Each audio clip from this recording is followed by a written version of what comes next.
Hello students, welcome to जीवन classes. आज के इस वीडियो में हम बात करेंगे पॉलिटेक्निक इम्पोर्टेंस क्वेश्चन के बारे में। सब्जेक्ट है थर्मल इंजीनियरिंग, सेमेस्टर है थर्ड।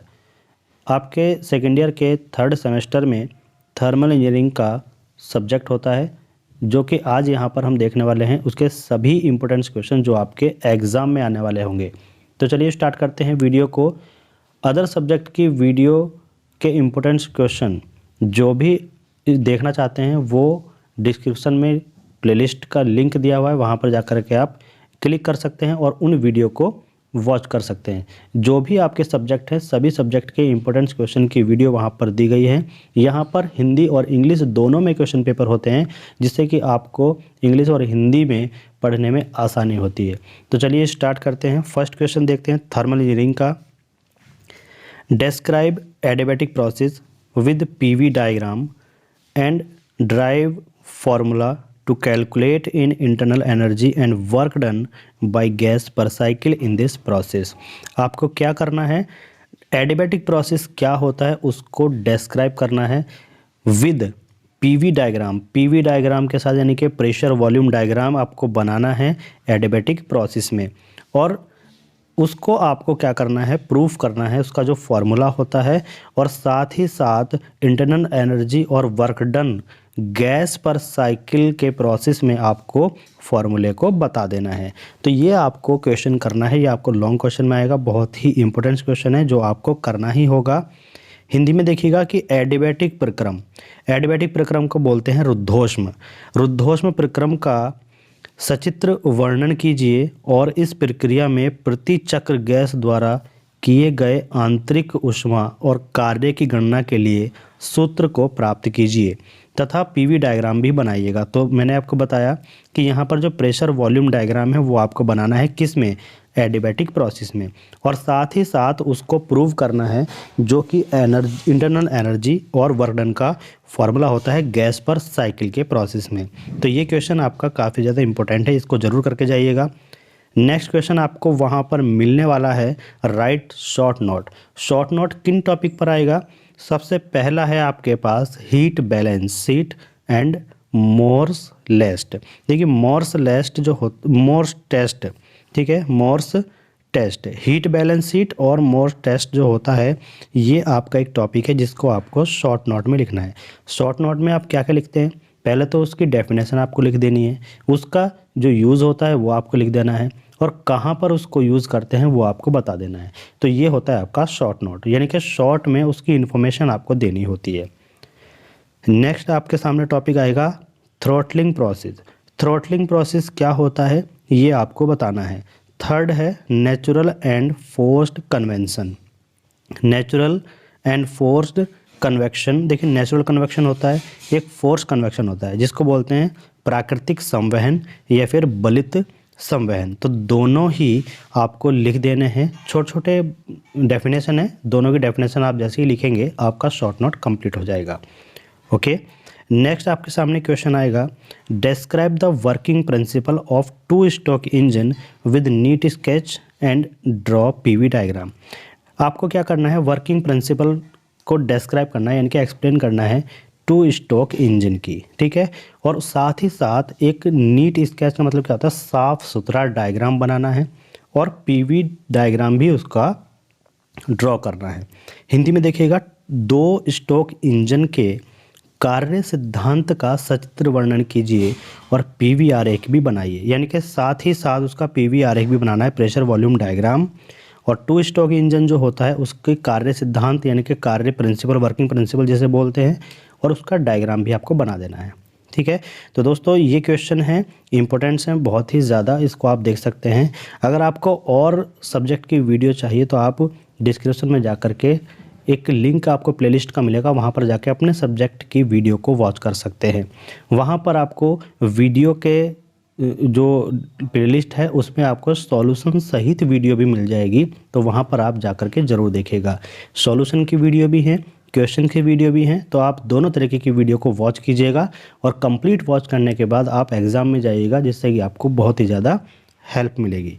नेक्स्ट क्वेश्चन देखते हैं describe with neat sketch the working principle of surface condenser. देखिए डिस्क्राइब का मीनिंग होता है एक्सप्लेन करना, ठीक है, उसको बताना। With neat sketch, NEET sketch का मतलब आपका सामने आएगा तो आपको समझ लेना है कि आपसे ये डायग्राम के बारे में बात कर रहा है। Working principle of surface condenser, किसका? सरफेस कंडेंसर के वर्किंग प्रिंसिपल का एक डायग्राम बनाना है, उसको समझा देना है। हिंदी में देखिए सतह संघनन, सतह संघनन के कार्य सिद्धांत का सचित्र वर्णन कीजिए। क्लियर है? नेक्स्ट में इसी में या तो आपको ये ऊपर वाला क्वेश्चन करना है या आपको ये क्वेश्चन करना होगा कि what is the basic principle of jet engine.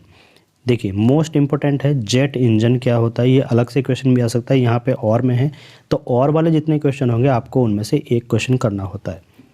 क्या करना है? जेट इंजन के बेसिक प्रिंसिपल क्या है उसको आपको बता देना है।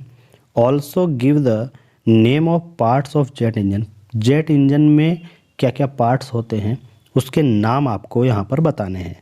हिंदी में देखिए जेट इंजन का मूल सिद्धांत क्या है, जेट इंजन के पुर्जों के भी नाम बताइए, यानी कि उसके जो पार्ट्स होते हैं उसके नाम बताने हैं और उसके बारे में आपको डेफिनेशन दे देनी है। क्लियर है? ये आपका क्वेश्चन हो जाएगा। नेक्स्ट में देखिए describe working principle of any type of steam turbine, right its application also. Describe करना है वर्किंग प्रिंसिपल किसका? किसी भी एक स्टीम टरबाइन का, क्योंकि स्टीम टरबाइन कई सारी होती हैं, ठीक है, कई टाइप की स्टीम टरबाइन है। तो स्टीम टरबाइन जो भी आपको अच्छे से आती हो उसका आपको क्या करना है, वहाँ पर एक्सप्लेन करना है, उसको आपको वर्णन करना है, ठीक है। और उसके साथ साथ जब उसके बारे में आप बताओगे उसके साथ साथ आपको उसके एप्लीकेशंस यानी कि क्या क्या उसके यूज़ है, ठीक है, ये आपको बता देना है। तो किसी एक प्रकार के भाप टरबाइन के कार्य सिद्धांत का वर्णन कीजिए, इसका अनुप्रयोग भी लिखिए, कहाँ पर इसका उपयोग होता है। क्लियर है?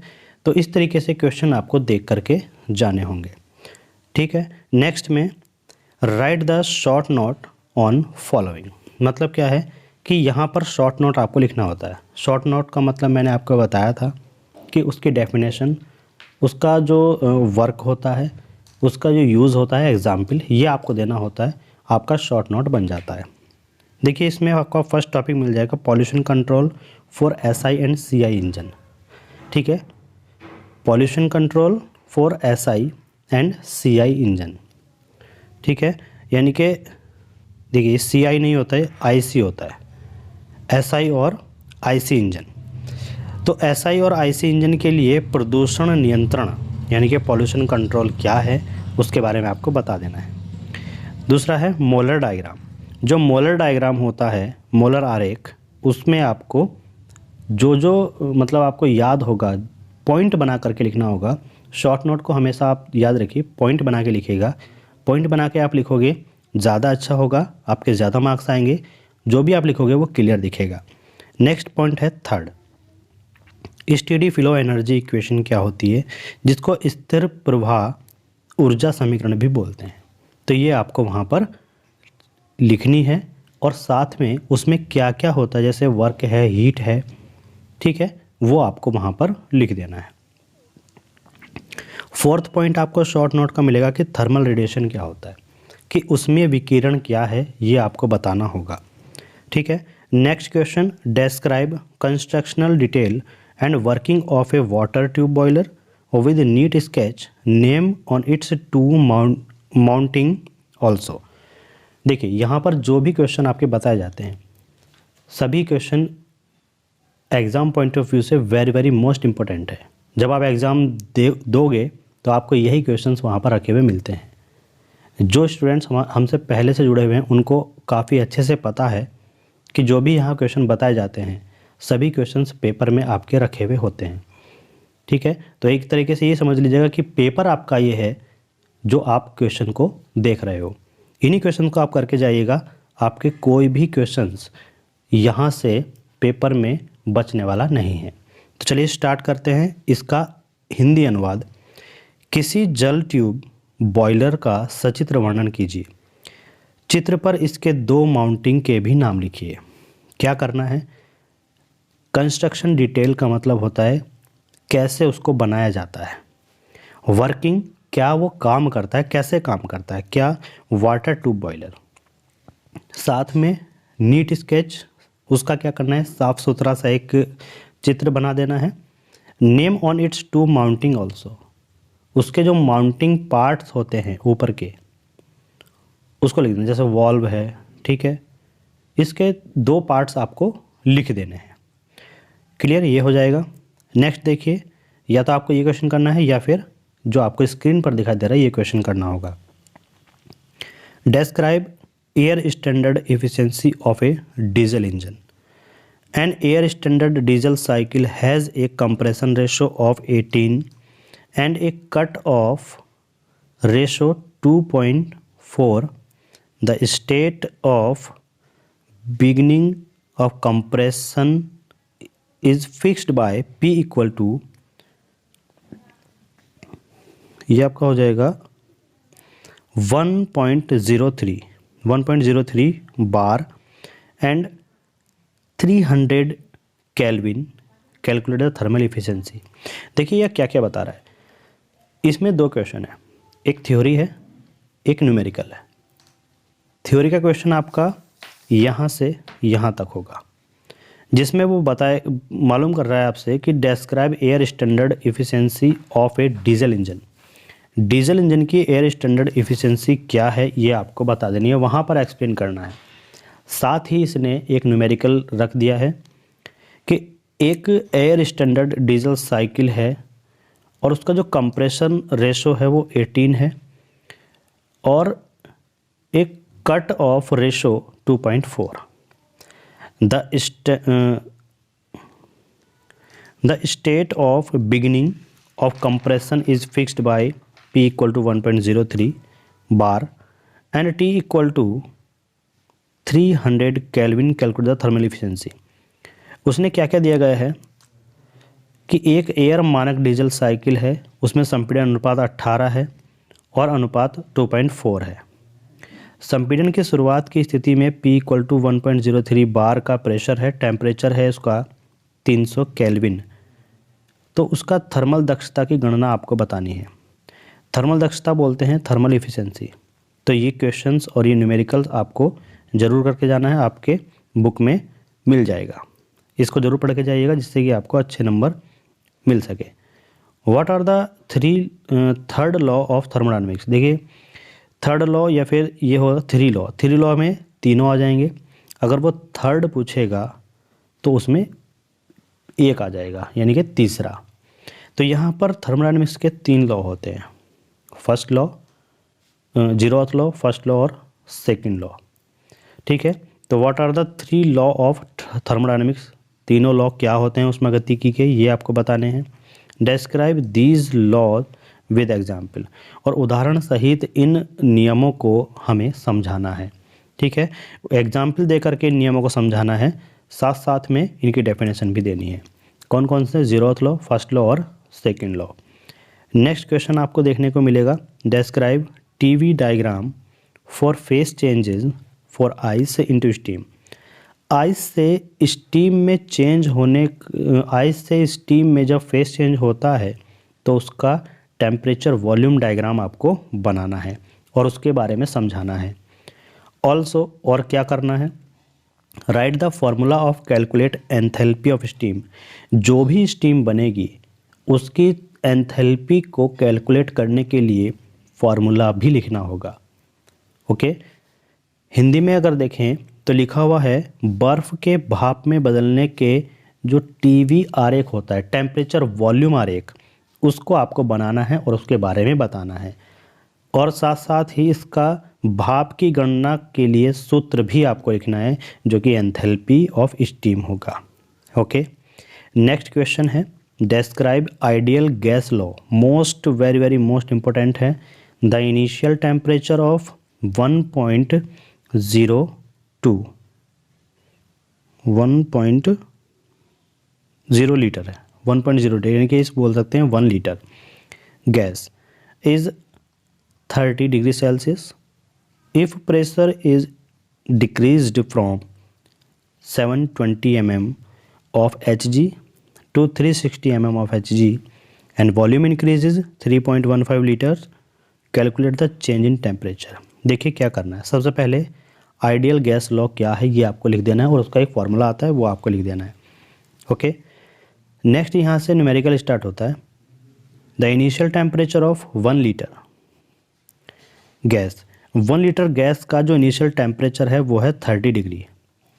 अब यदि प्रेशर जो है वो डिक्रीज़ हो जाए 720 mm से 360 mm ऑफ Hg, और उसका वॉल्यूम जो है वो इंक्रीज हो जाए 3.15 लीटर, तो आपको टेम्परेचर चेंज कितना हुआ ये बताना है।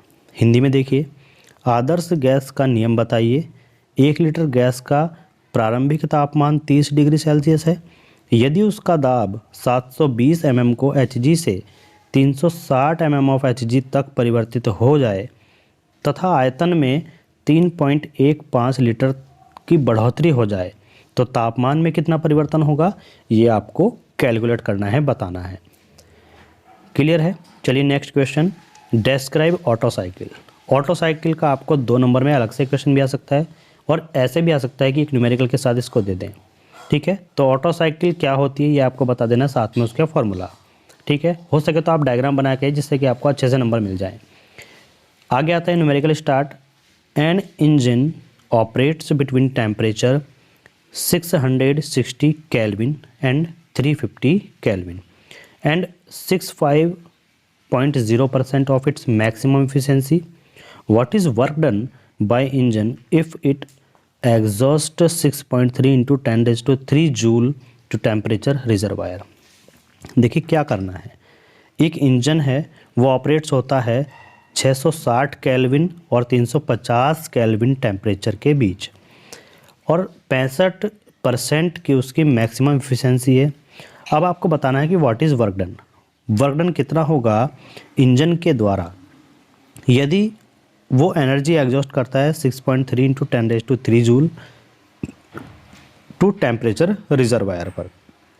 क्लियर है? तो देखिए हिंदी में क्या है, ऑटो चक्र का वर्णन कीजिए। जो ऑटो साइकिल है उसको आपको बनाना है। एक इंजन अपने अधिकतम क्षमता के 65% दक्षता पर 660 केल्विन एवं 350 केल्विन तापक्रमों के मध्य कार्य करता है। यानी कि जब वो काम करता है इंजन तो 660 केल्विन और 350 केल्विन के बीच उसका टेम्परेचर है। यदि निम्न ताप वाले कुंड में 6.3 into 10⁻³ जूल ऊष्मा निकलती है तो इंजन द्वारा किए गए कार्य की गणना कीजिए, इंजन कितना काम करेगा। ओके, देखिए नेक्स्ट क्वेश्चन है आपके पास। Write the function of an air compressor and usages of compressed air, also differentiate between axial flow compressor and vane type compressor. Air compressor के कार्य, संपीड़ित वायु के उपयोग लिखिए, अक्षय प्रवाह कंप्रेसर और फलक प्रकार कंप्रेसर के में अंतर बताइए। तो ये आपको क्वेश्चन कर लेना है, थ्योरी क्वेश्चन है, हो जाएगा। नेक्स्ट क्वेश्चन, अब यहाँ पर देखिएगा नेक्स्ट क्वेश्चन है, right the relation between indicated and break horse power. आपको इस क्वेश्चन में क्या करना है कि रिलेशन बताना है आपको इंडिकेटेड और break horse power, indicated power और ब्रेक हॉर्स पावर में रिलेशन बताना है। ठीक है, नेक्स्ट आपके सामने न्यूमेरिकल इसी में दिया गया होगा। ए 2 stroke engine has a mean effective pressure of 6 bar, its speed is 1000 RPM, diameter piston का कितना है 120 mm, स्टोक इज़ 150 mm। ठीक है, डायमीटर है पिस्टन का 120 mm, स्टोक है 150 mm लेंथ में। कैलकुलेट करना है IHP यानी कि इंडिकेटेड हॉर्स पावर को। क्या करना है, इंडिकेटेड हॉर्स पावर को आपको बताना है। हिंदी में देखिएगा, सूचित या फिर इंडिकेटेड एवं ब्रेक अश्व शक्ति में संबंध लिखिए। 1-2 स्ट्रोक इंजन से औसत प्रभावी दाब 6 बार है, इंजन की गति 1000 RPM, पिस्टन का व्यास 120 mm तथा स्टोक 150 हो तो IHP निकालिए, यानी कि इंडिकेटेड हॉर्स पावर आपको बतानी है। ये क्वेश्चन आप जरूर करिएगा। नेक्स्ट क्वेश्चन है, right the relationship between CP and CV For an ideal gas, a closed vessel contains 3 kg of CO2 at 30 degree Celsius and pressure 0.8 bar. Heat is added to make pressure 1.5 bar in the vessel. Calculate final temperature and work done. क्या आपको करना है, देखिएगा आपको लिखना है relation किसके बीच में, CP और CV फॉर आइडियल गैस। एक आइडियल गैस के रूप में CP और CV में रिलेशन क्या होता है, ठीक है। नेक्स्ट एक इसमें क्वेश्चन है, एक closed vessel contains 3 kg of CO2 कितने पर, 30 डिग्री सेल्सियस पर, प्रेशर 0.8 बार है, हीट कितनी ऐड होती है, एक प्रेशर पर 1.5 बार इन द वेसल। तो कैलकुलेट फाइनल टेम्परेचर और वर्क डन आपको दोनों निकालने हैं, ठीक है। हिंदी में देखिए, एक आदर्श गैस के CP CV में संबंध लिखिए और किसी बंद बर्तन में 3 किलो CO2 30 डिग्री तापक्रम पर और 0.8 बार दाब पर ऊष्मा द्वारा दाब को 1 बार तक दबाया जाता है। तो आपको क्या बताना है, इसमें टेम्परेचर और उसका वर्क डन बताना है, ठीक है। अंतिम तापक्रम और किए गए वर्क की यानी कि कार्य की गणना करना। ओके, नेक्स्ट में देखिए, differentiate between internal and external combustion engine. Internal combustion engine और एक्सटर्नल कंबशन इंजन क्या होता है, दोनों में डिफरेंशिएट आपको बताना है। केवल 5 से 6 पॉइंट आप लिख दीजिएगा, आपके फुल मार्क्स वहाँ पर आ सकते हैं। तो इंटरनल और एक्सटर्नल कंबशन इंजन यानी कि बोल सकते हैं कि आंतरिक जो कंबशन इंजन होता है और बाह्य कंबशन इंजन जो होता है उसमें अंतर आपको बताना है। Next, differentiate between diesel and petrol engine. Most important है डीजल एंड पेट्रोल इंजन। यहीं पर एक क्वेश्चन और बना लीजिएगा कि डिफरेंशिएट बिटवीन डीजल साइकिल और पेट्रोल साइकिल। इन दोनों क्वेश्चन को आप जरूर करके जाइएगा, पेट्रोल और डीजल इंजन में क्या अंतर है।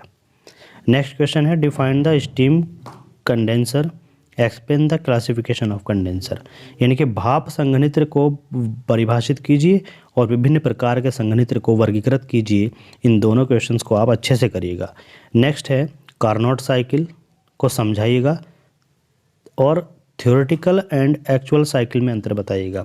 कार्नोट साइकिल की डेफिनेशन को पूछा है और थ्योरेटिकल और एक्चुअल साइकिल में जो डिफरेंस है वो आपसे मालूम किया है। नेक्स्ट क्वेश्चन में आपसे मालूम करेगा कि इम्पल्स और रोटेशनल टरबाइन में अंतर क्या होता है। इम्पल्स और रोटेशनल टरबाइन में क्या अंतर होता है, ठीक है, यानी difference between impulse and rotational turbine. तो आपको वहाँ पर 5 से 6 पॉइंट जरूर लिख के आने हैं, जो आपके अच्छे से याद हों और साफ साफ लिख करके आना होगा। नेक्स्ट क्वेश्चन है, define dryness fraction and superheat engine. देखिए, superheated steam, dryness fraction क्या होता है, सुपर हीटेड स्टीम क्या होती है, ये आपको बता देना है। डेफिनेशन लिखने के बाद आपको ये भी बताना होगा कि find the heat required to convert this steam to dry saturated steam. यानी कि हम कैसे फाइंड करें, कितनी हीट हमें रिक्वायर्ड होगी ये बताइएगा स्टीम को ड्राई सैचुरेटेड स्टीम में कन्वर्ट करने के लिए।